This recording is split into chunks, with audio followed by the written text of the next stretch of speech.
안녕하세요. 저는 결혼을 앞두고 있던 30대 후반의 여성입니다.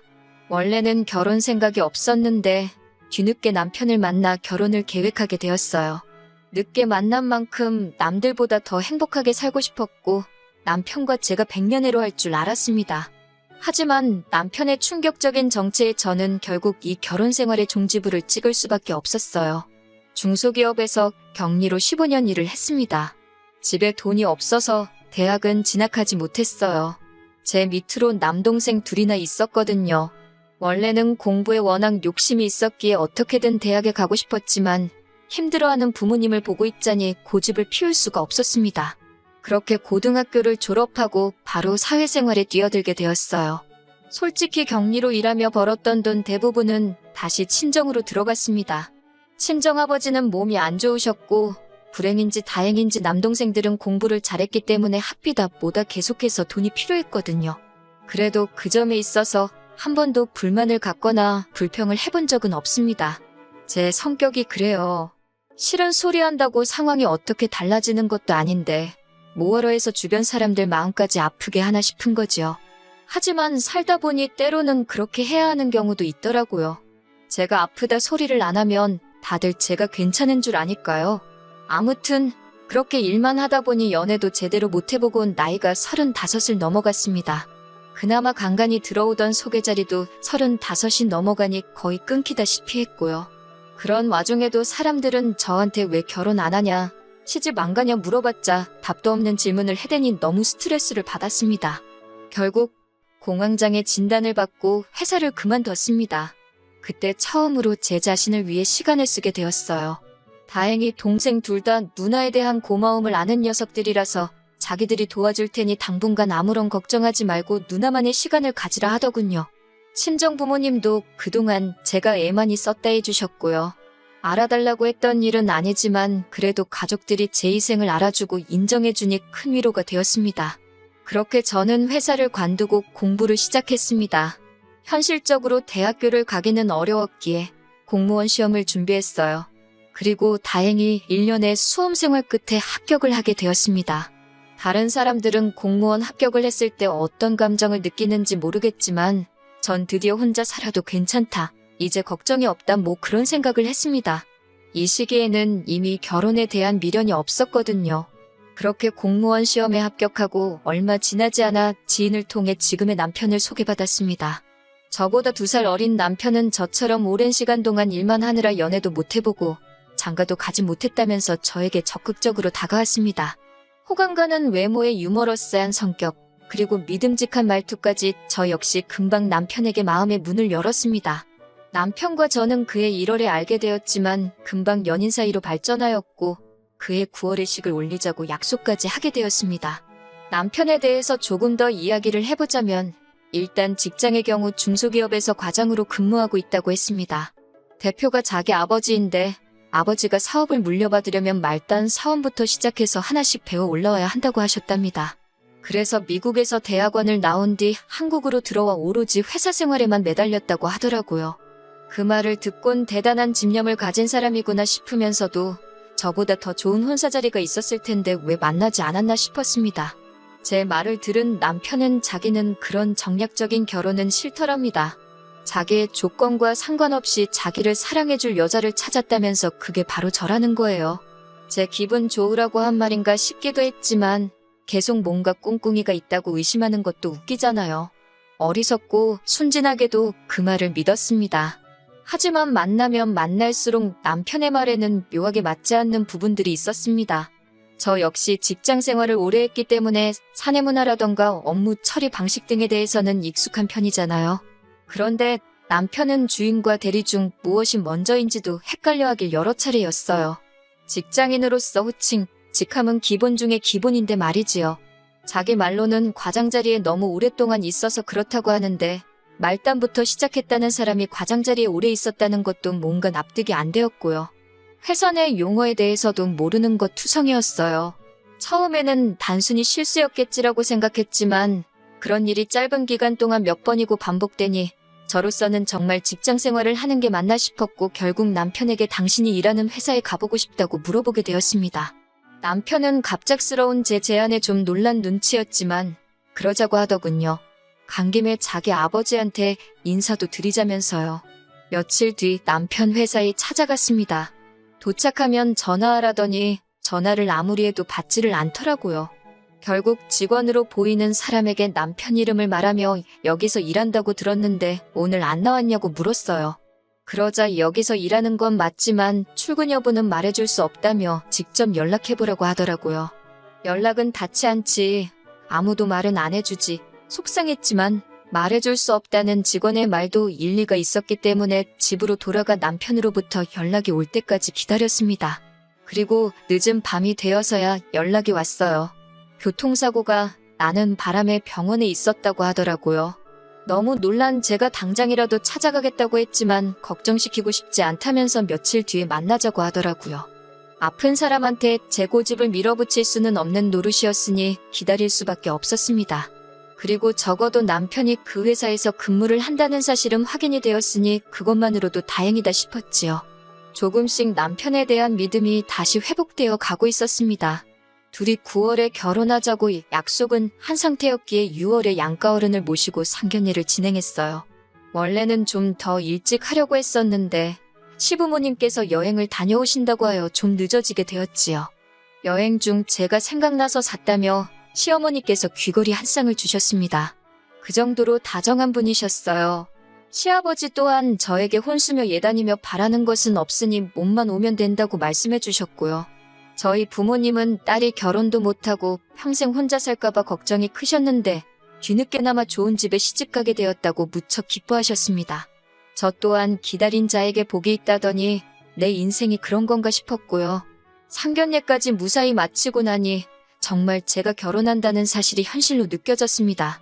백마탄 왕자를 기다리며 세월을 보낸 것은 아니었지만 저에겐 남편이 말 그대로 백마탄 왕자나 다름없었지요. 저희는 7월에 가까운 가족들을 모시고 약혼을 하기로 했고 9월에 정식으로 식을 올리기로 했습니다. 부끄러운 말이지만 늦은 나이에도 불구하고 남편은 아이를 무척 갖고 싶어 했어요.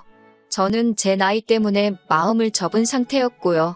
하지만 계속해서 남편이 조금이라도 희망이 있을 때 같이 노력해주면 안 되겠냐고 물어왔고 차마 외면할 수가 없었습니다. 저도 애시당초 아이가 싫어서라기보다는 제 나이 때문에 조심스러웠던 거니까요. 그러다 상견례까지 마치고 청첩장까지 찍어낸 이후로는 남편의 말에 따르기로 결정을 내렸습니다. 결혼을 계획 중이었으니 허락하지 않을 이유가 없다고 생각했어요.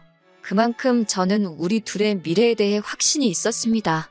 그리고 바로 저희 약혼식 날, 결혼식을 2달 정도 앞두었던 시점, 저는 남편에게 제 모든 것을 주었습니다. 지금 돌이켜보면 너무나 어리석은 선택이었기에 후회스러울 뿐이에요.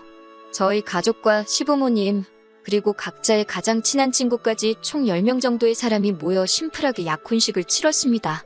남동생 둘은 요즘 세상에 약혼식까지 하는 집이 어디 있냐며 특이하다고 했어요. 저도 처음 약혼식 이야기가 나왔을 때 과하다는 생각을 잠시 하긴 했었기 때문에 동생들 의견에 어느 정도 동의를 했지요. 하지만 예비 시부모님께서 약혼식을 한다는 건 그만큼 이 결혼에 서로 진지한 마음이라는 걸 보여주는 절차라며 절대 생략할 수 없다 하셨거든요. 그리고 곧이어 신혼집도 사줄 거라며 대신 하루빨리 혼인신고를 했으면 좋겠다고 하셨습니다. 지금 생각해보면 예비 시부모님이 그렇게 서두는 데는 다 이유가 있었을 것이니 의심을 해볼 법도 했었는데 그때는 뭐에 콩깍지가 씌었는지 그저 저희 둘의 행복을 바라셔서 적극적으로 도와주시는 거라고만 믿었습니다. 혼인신고만 하면 집도 저희 둘 공동 명의로 사줄 거라며 재촉을 하셨고 그렇게 저희는 결혼식을 한 달 정도 앞두고 혼인신고까지 하게 되었어요. 약속대로 예비 시부모님께서는 서울에 있는 아파트를 마련해 주셨습니다. 하지만 공동 명의로 해주시겠다던 집은 전세였고 말씀하시기를 요즘 회사 사정 때문에 자금이 묶여서 그렇다며 조금만 참으라고 하시더군요. 갑자기 달라진 말씀에 저도 사람인지라 조금 실망스럽기는 했지만 가족이니 그 정도는 이해해야 한다고 생각했어요. 언젠가 남편이 회사를 물려받으면 이 정도의 일은 얼마든지 또 있을 수 있는 거라는 생각도 들었으니까요. 그리고 얼마 지나지 않아 남편이 집에 아이를 한 명 데리고 왔습니다. 사촌 누나의 아들인데 사촌 누나가 요즘 경제적으로 힘들어서 그렇다며 우리가 1~2달만 데리고 있자고 하더라고요. 아이는 8살이었는데 사촌 누나의 아이라서 그런지 남편과도 무척 닮은 느낌이었어요. 문제는 저도 남편도 출근을 해야 했기 때문에 집에 아이를 봐줄 사람이 없었지요. 남편은 이참에 저에게 일을 그만두는 게 어떻겠냐고 물었어요. 어차피 자기가 회사를 물려받으면 사모님 소리나 들으면서 살면 되는데 뭐하러 고생을 하냐면서요. 하지만 남들이 어떻게 생각하든 저에겐 지금 제 직업이 처음으로 제가 원해서 선택한 길이었기 때문에 쉽게 놓을 수 없었지요. 그래서 그때 처음으로 남편과 시부모님의 말에 싫다고 했습니다. 시아버지는 저에게 실망이라고 하셨고 시어머니도 마음에 들어하지 않으시는 눈치였지만요. 그런 이유로 남편이 낮에는 시어머니께서 아이를 봐주시고 저녁에는 저희가 데려와서 보고 그렇게 되었습니다. 시어머니는 말끝마다 저에게 그렇게 해서 아이랑 정이 들겠냐며 혀를 차셨지만 전 솔직히 왜 이 아이랑 제가 정이 들어야 한다는 건지 납득이 되질 않았어요. 그러다 결혼식을 이틀 앞두고 그 이유를 알게 되었어요. 그날은 제가 평소처럼 출근을 했다 급격히 컨디션이 나빠져서 일찍 집에 오게 되었습니다. 옆자리에 있던 다른 직원이 저에게 혹시 임신한 거 아니냐며 일단 집에 가서 쉬라고 그러더라고요. 저도 그 무렵 제 몸 상태가 의심가는 바가 있었기에 설마 싶어서 불이 나게 집에 오게 되었고요. 집에 다 와갈 때쯤엔 정신이 하나도 없어서 약국에 들리는 것도 깜빡하는 바람에 테스트기를 못 사왔습니다. 일단은 좀 누워서 쉬자 생각하고 안방에 누워 있었어요. 얼마나 누워 있었을까? 현관문 열리는 소리가 나더라고요. 그리고는 곧 남편과 사촌 신우의 애 목소리가 들렸습니다. 그런데 애가 남편에게 아빠라고 부르는 거예요. 처음엔 당연히 제가 아파서 헛걸 들었다 생각했어요. 그런데 애가 계속 아빠 아빠하고 부르니까 남편이 아빠라고 부르면 안 된다니까 집에서는 삼촌이라고 불러야지 이러는 거예요. 순간 등골에 소름이 쫙 끼치더라고요. 아빠라니 이게 무슨 소리인가 싶었어요. 제가 방문을 열고 나가 남편에게 물었습니다. 아빠라는데 그게 무슨 소리냐고요? 아무래도 제가 아프기도 했고 예민해진 탓에 목소리가 좀 높게 나갔어요. 그러자 애가 무서웠는지 또다시 아빠 저 아줌마 무섭다면 남편 뒤로 숨더라고요. 아이는 거짓말을 못하잖아요. 직감적으로 알아챌 수밖에 없었습니다. 사촌 신우애가 아니라 남편의 아이라는 것을요. 저는 그 길로 바로 남편의 혼인관계 증명서를 확인하였고 충격적인 사실을 알게 되었습니다. 총각인 줄 알았던 남편은 결혼 생활을 10년이나 했던 이혼남이었어요. 저는 그 사실을 알고선 그 자리에서 쓰러지는 줄 알았습니다. 제가 왜 나를 속였냐고 물으니 남편은 제 앞에 무릎을 꿇고는 아이 엄마가 재혼을 한다며 아이를 데려가라는데 자기는 도저히 혼자 키울 자신이 없었대요. 그런 와중에 저를 알게 되었는데 동생들을 위해서 그토록 오랫동안 헌신했다는 사실을 듣고선 그렇다면 자기 자식도 친자식처럼 키워줄 거란 믿음이 생겼다나요. 그 말을 듣는데 억장이 무너지는 줄 알았습니다. 비로소 제 인생을 되찾았다고 생각했는데 그게 아니었으니까요. 남편은 바로 시부모님에게 연락을 드렸고 한두 시간도 채 되지 않아서 시부모님이 집으로 찾아오셨습니다. 시아버지께서는 이미 혼인신고까지 다 한마당에 어쩌겠냐며 저더러 이렇게 된 이상 마음 독하게 먹고 잘 살라고 하시는 거예요. 아버님께 어떻게 그런 말씀을 하실 수 있으시냐 물으니 내일 모레가 결혼식인데 그럼 얻기라도 할 거냐고 네 나이에 그런 옷 좀 만들어서 좋을 게 있겠냐고 오히려 저를 협박하시더군요. 그 와중에 시어머니는 당신이 미안하다며 이게 아니라는 걸 알면서도 두 남자를 말리지 못했다고 대신 평생 속죄하는 마음으로 저를 대할 테니 그냥 우리 원래 그랬던 것처럼 사이좋게 행복하게 살자 하셨습니다. 솔직히 말하면 화와 분노보다는 그냥 눈앞이 깜깜했습니다.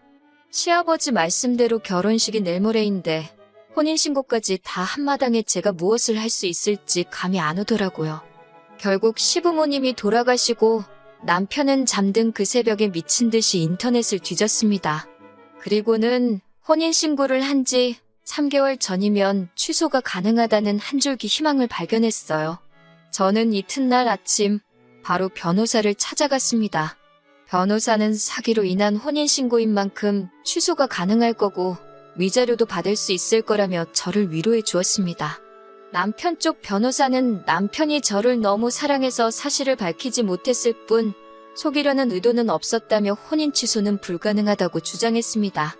하지만 결국 재판부에서 제가 입은 경제적, 정신적 피해와 고통을 인정하여 저에게 위자료 2천만 원을 지불하라는 판결을 내려주셨어요. 그렇게 저는 지옥의 문턱에서 다행히 빠져나올 수 있었습니다.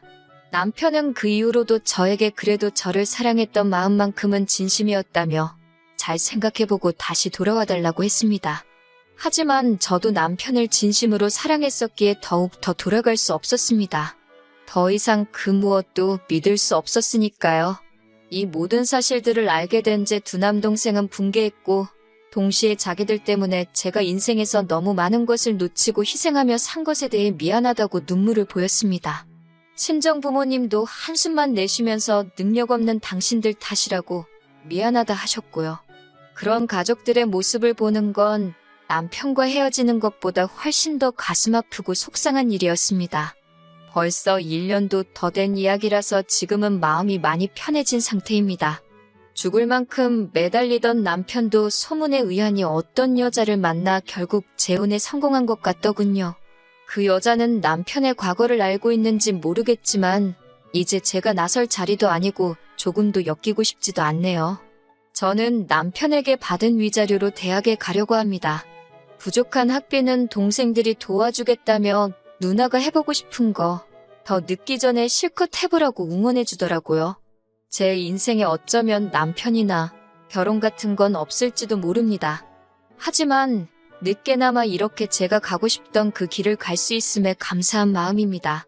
욕심내지 않고 작은 것들에 감사하며 살다 보면 또 좋은 날이 오지 않을까요?